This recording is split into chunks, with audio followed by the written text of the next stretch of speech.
Mainit ang usapan ngayon sa Lakers dahil lumalakas ang balita na may seryosong interes sila kay Andrew Wiggins. At ayon kay NBA insider Jake Fisher, malinaw ang direksyon. Handa ang Lakers maglabas ng trade package pero depende ito sa galaw ng Miami Heat. Ayon kay Jake Fisher, may totoong traction na ang rumored pursuit ng Lakers kay Andrew Wiggins.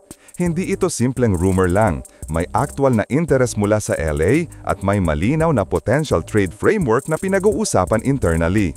Ang tanong lang, ano ang kaya nilang i-offer nang hindi sinisira ang core nila? Una nang nabanggit ni Fisher na kung standard package ang pag-uusapan, ang pinakamadaling ihain ng Lakers ay kombinasyon ni Rui Hachimura at Gabe Vincent. Maganda ang matching salaries at kaya nitong bumuo ng solidong outgoing value. Pero ayon kay Fisher, hindi ito automatic. Dahil kahit may package na ready, nasa wait-and-see mode pa ang Lakers. Gusto muna nilang makita kung ano ang magiging itsura ng team ngayon na bumalik na si LeBron James at habang steady na umiinit ang rotation ni JJ Redick. Pero dito nagiging mas interesante ang report.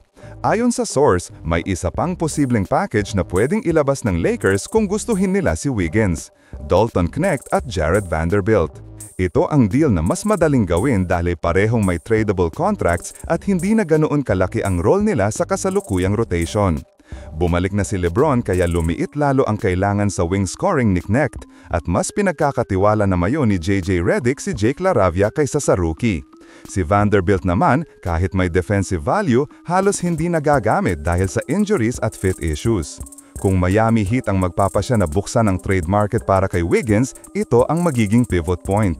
Hanggang hindi sila nagpapadala ng signal na willing sila magbenta, hindi gagalaw ang Lakers. Pero kung magbukas ang pinto, malinaw na may dalawang direksyon ng LA.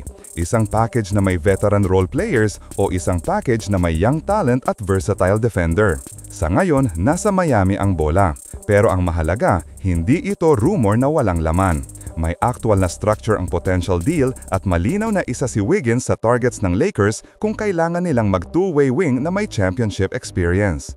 Kung papasok ang Lakers sa Wiggins trade, ang magiging base ng decision ay kung ano ang mas kailangan nila.